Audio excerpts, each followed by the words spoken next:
tenais à exprimer ma satisfaction de venir présenter mon cursus professionnel devant ce charmant public. Ceci étant, je m'en vais me présenter.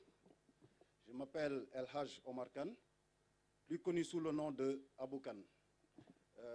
Comme le savent peut-être certains, je suis Halpulaar, donc Peul. Et chez nous, les Peuls, en général, on a deux noms. Le premier nom qui est officiel et qui est donné par le papa, et le second nom qui est donné par la maman. Et en général, c'est le second nom, le nom de la maman, qui est le plus populaire. Et c'est la raison pour laquelle je suis plus connu sous le nom d'Abou Kane. Abou Kane, donc, qui est mon nom commercial, mon nom d'éleveur. Et donc, cela aussi témoigne de la place qu'occupe la femme dans notre société. Contrairement à ce que les gens pensent que peut-être la société traditionnelle Halpulaar, bon, la femme est reléguée au second plan. Là, c'est une preuve que vraiment la femme occupe une place prépondérante. Moi, je suis né en 1970, en 30 septembre, à Dakar, au Plateau. Et j'ai fait mes études primaires à l'école de Tchonk, l'école du défunt président poète Léopold Sédar Senghor. Et j'ai poursuivi mes études secondaires d'abord au lycée Lamine Gueye, ensuite au collège Saint-Michel, et enfin au lycée Limamoulaye de Pikine, où j'ai décroché mon baccalauréat série B. Par la suite, je suis allé poursuivre mes études secondaires supérieures au Maroc, à Casablanca. Parce qu'en cette période, il n'y avait pas toutes ces grandes écoles à Dakar. Donc le point de convergence, c'était le Maroc. Le point de convergence, aussi bien des Sénégalais, Guinéens, Gabonais et autres, c'était le Maroc, quoi. Je suis allé poursuivre mes études supérieures là-bas, à l'Institut de gestion appliquée à Casablanca, où j'ai décroché mon diplôme de technicien supérieur en gestion, finance, comptabilité. Donc je suis gestionnaire comptable de formation. Et j'exerce la fonction de chef d'entreprise. Je suis à la tête de deux entreprises. D'abord, FIDIS, la financière d'investissement et de services, qui est spécialisée dans la distribution de fournitures et matériel de bureau. Et aussi, l'autre entreprise, celle-là qui est la plus connue et peut-être qui a fait que je suis là devant vous aujourd'hui, le GIE Bergerie Galoya de Mbao, qui est spécialisé dans la production d'animaux de race et dans la distribution d'aliments de bétail. Donc cette bergerie aujourd'hui occupe plus de 75% de mes activités. Par ailleurs, je suis à la tête d'une association, l'ADAM, qui est une alliance d'éleveurs professionnels spécialisés dans l'amélioration des races ovines, bovines, caprines, et de la volaille aussi. Et cette association d'éleveurs professionnels aujourd'hui organise l'un des plus grands événements de l'élevage dans la sous-région, qui se trouve être le Salon international de l'élevage et qui est à sa 9e édition. Et également, j'ai été secrétaire général avant de devenir président de cette association depuis pendant une dizaine d'années. Donc c'est à partir de 2012 que je suis devenu le président de cette structure. Pour revenir, j'en profite pour saluer les membres du bureau de cette grande association ici présents. Donc pour revenir un peu à mes débuts professionnels, j'ai démarré en 1996 à mon retour du Maroc avec un magasin de distribution de produits locaux. Parce que, bon, moi, je me suis dit, avant même d'aller au Maroc, je me suis dit que, bon, moi, je vais faire mes études supérieures, non pas pour avoir un diplôme, pour venir occuper quelque poste que ce soit, mais c'est surtout pour aller acquérir des connaissances qui vont me permettre de gérer demain l'entreprise que je vais créer.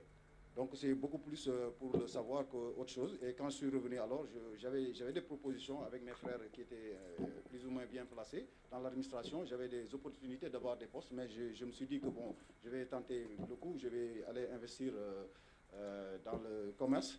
Et c'est comme ça que j'ai ouvert un magasin de distribution de produits locaux, d'oignons, de pommes de terre locales et de riz local.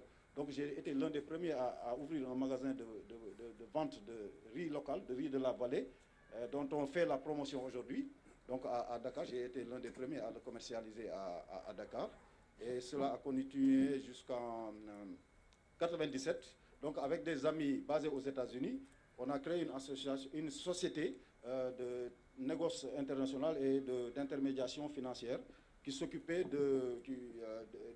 qui s'occupait à faciliter les échanges entre les commerçants sénégalais basés à Dakar et dans les régions intérieures et leurs fournisseurs basés à Dubaï, à Hong Kong et en Taïwan, Chine, etc. Et ce business a prospéré jusqu'en 2005. Et c'est ce business qui m'a permis de créer et de vulgariser cette bergerie Galoya de Mbao. Ce business aussi m'a été inspiré à cause de ma passion de l'élevage. Et c'est une passion qui m'a été inculquée dès la naissance, parce que je suis né, j'ai grandi dans l'élevage. J'ai trouvé que ma maman élevait à la maison. Et en 1996, mes premiers revenus ont servi à acheter mon premier couple de moutons Ladoum.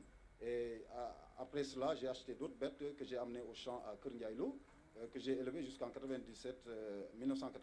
Un soir, les voleurs sont venus me prendre tout mon cheptel. C'était une quarantaine de bêtes. Ils ont tout amené. Cependant, ça ne m'a pas découragé. Et j'ai continué dans la petite bergerie familiale qui se trouvait à la terrasse de la maison familiale jusqu'en 2009, où j'ai pu réaliser quelque chose qui m'a permis d'acquérir des terrains à la SICAP Mbao. Et là-bas, j'ai créé la bergerie, j'ai érigé là-bas la bergerie Galoya, à côté de la gendarmerie, justement pour des raisons de sécurité. Donc depuis lors, j'ai pu connaître cette histoire-là.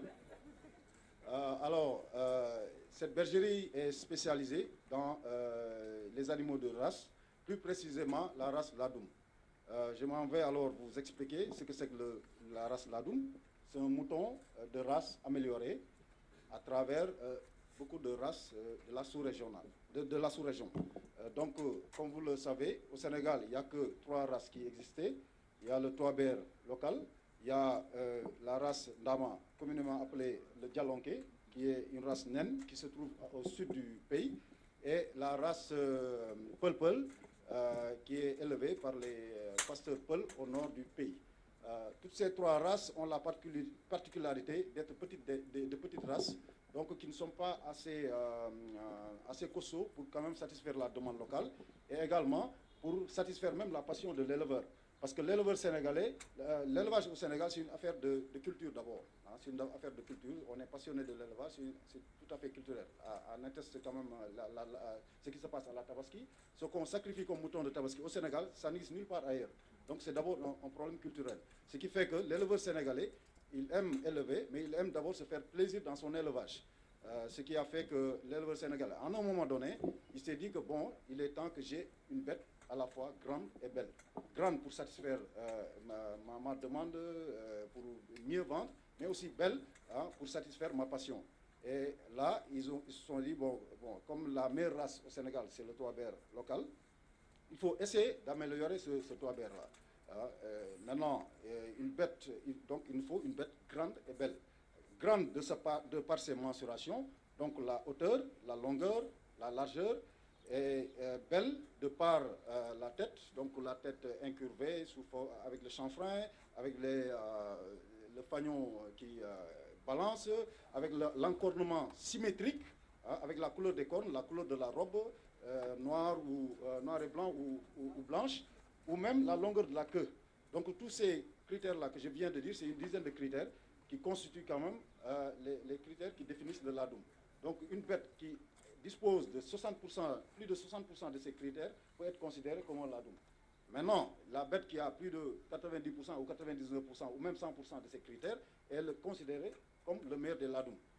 C'est ce qui justifie justement le prix de certains Ladoum. Vous pouvez aller dans une bergerie où la bête Ladoum la plus chère peut coûter peut-être maximum 500 000. Et parallèlement à ça, vous allez dans une autre bergerie où l'agneau ne peut pas se vendre à moins d'1 million. Donc, quelque part, c'est les critères qui justifient cela. Et le Ladoum, c'est comme ça on a voulu améliorer le toit local en y joignant le toit mauritanien d'abord, qui est plus haut, en y joignant le bali-bali malien, qui est plus large et plus long, et en y joignant également le bali-bali nigérien, hein, qui est plus haut et plus large, et également en y joignant surtout le tchadien, hein, le bali-bali tchadien, qui est trapu, mais du point de vue esthétique, qui présente quand même des caractéristiques extraordinaires à cause de son chanfrein, à cause du fanion, à cause de la longueur de la queue et à cause de l'ossature. Donc, c'est en regroupant tout ça, toutes ces races-là, qu'on a pu aboutir au ladoum, hein, qui est aujourd'hui une race extraordinaire qui peut aller jusqu'à une hauteur de 113 cm au garrot, une longueur qui peut faire jusqu'à 158 cm, avec un tour de poitrail allant jusqu'à 140 cm, pour un poids qui peut avoisiner les 150 kg. Ça, on le trouve nulle part ailleurs dans le monde. Hein. Donc, je profite de cela quand même pour parler de l'importance du ladoum dans le développement de l'économie sénégalaise. Parce que comme on le sait, aujourd'hui, le Sénégalais est un grand consommateur de moutons. Hein, rien que pour la Tabaski, on a besoin de plus de 720 000 béliers, alors qu'on n'en produit que 400 000 par an. Là, c'est déjà un marché pour les futurs entrepreneurs que vous êtes. Donc ça, c'est déjà un marché. Donc il y a un problème de race qui se pose. Parce que l'éleveur Peul qui vend son mouton à Dakar, il est obligé d'attendre 2 ans pour que son mouton, son bélier soit vendable, peut-être au maximum 75 000 francs. Et ce qui est désolant dans ça, c'est que malgré ça, le consommateur n'y trouve pas son compte parce que le bélier qui a fait les pâturages là, qui parcourt des dizaines de kilomètres par jour pour aller s'abreuver ou manger, devient tellement musclé que la viande n'est pas du tout agréable à consommer. Hein. Et là, c'est un problème de consommation qui se pose. Et pour régler ce problème, hein, on a introduit le ladoum, hein, on l'a testé. Moi, je l'ai testé avec des éleveurs qui se trouvent à Sémé, au nord. Le président de la République, même récemment, a eu à visiter cette ferme-là. Donc, ce qu'on a fait, on a introduit le géniteur ladoum dans le cheptel Peul, et on a eu des demi-sangs. Et c'est quoi le résultat? C'est que là où l'éleveur Peul attendait 2 ans pour avoir un bélier vendable au maximum 75 000 francs, maintenant, tous les ans, il peut avoir des béliers qui peuvent être disponibles, qui peuvent être vendables. Donc le bélier demi-sang qui sortira de ce métissage-là, à 6 mois déjà, est apte pour la Tabaski. Donc là, le pasteur Peul va vendre tous les ans. Et deuxièmement, il aura un excellent prix. Et troisièmement, le consommateur il trouve son compte. Parce que dorénavant, à la place du mouton musclé, on va lui proposer un agneau tendre. Hein? Et nous aussi, éleveurs de race, nous y trouvons notre compte. Parce que dorénavant, on a un nouveau marché. Donc notre mouton, qui est un géniteur, qui est là pour améliorer le cheptel local, hein, et qui d'habitude est sacrifié lors de la Tabaski ou lors des baptêmes, maintenant ce géniteur-là va servir à améliorer le cheptel local. Donc tout le monde y trouve son compte. Maintenant, il y a autre chose aussi que je voulais vous dire, vous qui êtes futurs entrepreneurs, et c'est un créneau porteur, parce que là, il y a un problème de marché. Parce que quand même, ce qui est plus difficile, ce n'est pas de produire ni de créer. Ce qui est plus difficile, c'est de vendre. Or, le marché existe. Parce qu'aujourd'hui, il y a un problème, il n'y a pas d'offre de viande de mouton d'agneau. Il n'y en a pas au Sénégal. Parce que les races locales qu'on a ne nous permettent pas de faire cette offre. Parce que le peul local, parce que quand on parle d'agneau, c'est entre 4 mois et 9 mois, maximum 10 mois. Donc l'agneau peul qui a 10 mois ne peut pas produire plus de 8 kilos. Et ça ne peut pas régler le problème. Maintenant, qu'est-ce qu'il faut? C'est de prendre, et je le dis au passage aussi, les grands restaurants sénégalais qui respectent quand même les normes, parce que c'est des restaurants, quand ils vous disent agneau, c'est agneau. C'est différent de certains restaurants qui ne sont pas sérieux. Vous entrez, ils vous disent c'est la viande d'agneau, alors que c'est des moutons qui ont 2 ans, 1 an et demi. Donc ces rares restaurants-là qui respectent les normes, ils sont obligés d'importer la viande d'agneau, ils importent le gigot d'agneau à 6 500 francs le kilo, donc 10 € le gigot d'agneau. Ça, c'est aberrant. Et donc, ça veut dire qu'il n'y a pas de marché, il n'y a pas d'offre au Sénégal. Donc, il faut en profiter, vous qui préparez vos sujets de mémoire ou qui vous préparez à entrer dans l'entreprise. C'est un créneau porteur et c'est possible avec le ladoum parce qu'il suffit juste de prendre le géniteur ladoum, de le croiser avec la race locale qui n'est pas du tout chère parce qu'un seul géniteur peut améliorer 100 femelles locales. Hein? Donc, et ça, c'est sur une... donc, ça peut être sur une durée de 4-5 mois. Hein? Donc, avec l'amélioration, ça aboutit à un demi-sang, à un sujet amélioré.